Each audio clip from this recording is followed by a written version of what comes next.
सैलजा को लेकर कांग्रेस में तकरार, बीजेपी ने खेला दलित कार्ड, हाथी ने भी बदली चाल। बहुत लोग इनके परेशान निराश हुए, हमने ऑफर दे के उनको अपने साथ मिलाया है।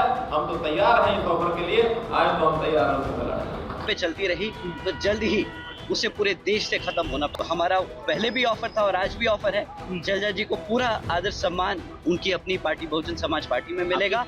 सैलजा को मिले दो सियासी ऑफर ने कांग्रेस की टेंशन बढ़ा दी है, क्योंकि हरियाणा चुनाव के बीच अगर सैलजा ने पाला बदला तो 10 साल से सियासी वनवास को दूर करने में जुटी ग्रैंड ओल्ड पार्टी कांग्रेस को हरियाणा में झटका लग सकता है।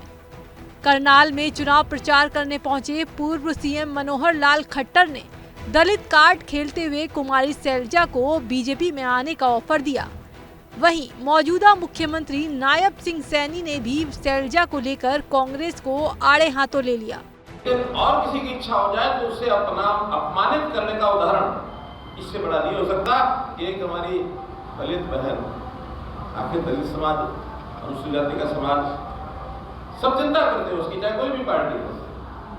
सम्मान सबको प्यारा है, अपमानित करना ये समाज में वर्जित है। कोई किसी अपमान न कर तो पंचायत में बैठते हैं, अगर पंचायत में कोई विरोधी व्यक्ति भी और खड़ा होकर के किसी के बारे में बोल देता है तो पंचायत बैठा देती है ना, नहीं भाई ऐसा नहीं बोल करती है ना।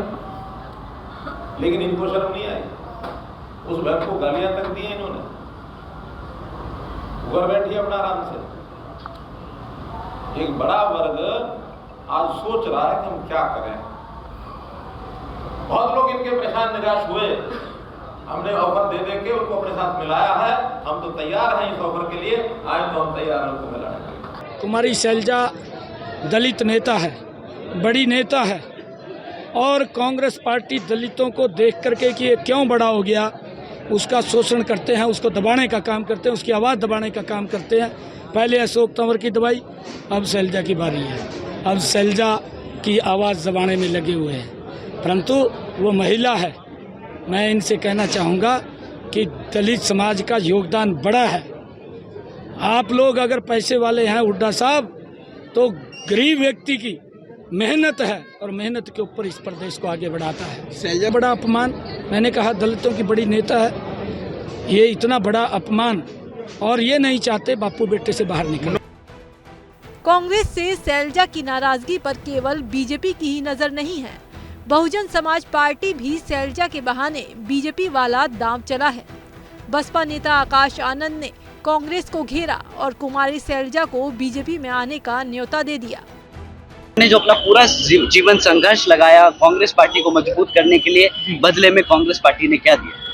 क्या दिया कांग्रेस पार्टी ने? कुछ गालियां, जाति टिप्पणियां करी।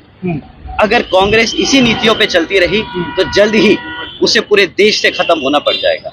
और हम आदरणीय सैलजा जी के साथ खड़े हैं। तो हमारा पहले भी ऑफर था और आज भी ऑफर है। सैलजा जी को पूरा आदर सम्मान उनकी अपनी पार्टी बहुजन समाज पार्टी में मिलेगा, और हमारा पूरा सपोर्ट है उनके साथ। अगर वो पार्टी ज्वाइन करना चाहे तो हम उनको खुलेआम यहाँ पे। बता दें कि कांग्रेस के भीतर सैलजा की छवि एक दलित नेता की है और हरियाणा की 90 सीटों में 17 सीटें आरक्षित हैं। अंबाला और सिरसा लोकसभा के अधीन विधानसभा की 20 सीटें हैं और यहां पर सैलजा की पकड़ मजबूत है।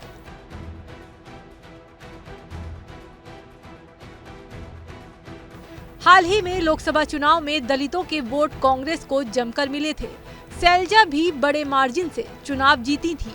इसके बाद से ही कयास लग रहे थे कि सैलजा बड़ी भूमिका में होंगी, लेकिन सैलजा को हरियाणा विधानसभा चुनाव के लिए टिकट बंटवारे में भाव नहीं मिला। कांग्रेस ने जिन 89 सीटों पर टिकट की घोषणा की है, उसमें से सैलजा गुट को सिर्फ 9 सीटों पर ही तवज्जो दी गई, जबकि भूपेंद्र हुड्डा गुट टिकट बंटवारे में हावी रहा। और माना जा रहा है कि इसीलिए सैलजा नाराज चल रही हैं और चुनाव प्रचार से दूरी बनाए हुए हैं। ऐसे में एक और जहां कांग्रेस सैलजा को मनाने में जुटी है, तो दूसरी ओर बीजेपी और बीएसपी ने दलित नेता को प्रताड़ित करने का आरोप लगाकर सियासी दांव तो खेला ही, साथ ही सैलजा को अपनी पार्टी में शामिल होने का न्योता देकर कांग्रेस को भी टेंशन में ला दिया है। अब देखना यह है कि पार्टी हुड्डा और सैलजा के बीच की तकरार को कैसे शांत करती है। बहरहाल आपको क्या लगता है, कुमारी शैलजा का क्या रुख रहने वाला है, ये हमें कमेंट करके बताएं। और हरियाणा चुनाव से जुड़ी तमाम खबरों के लिए देखते रहिए ABP live. For exclusive and insightful videos, subscribe to our new channel ABP Live Premium.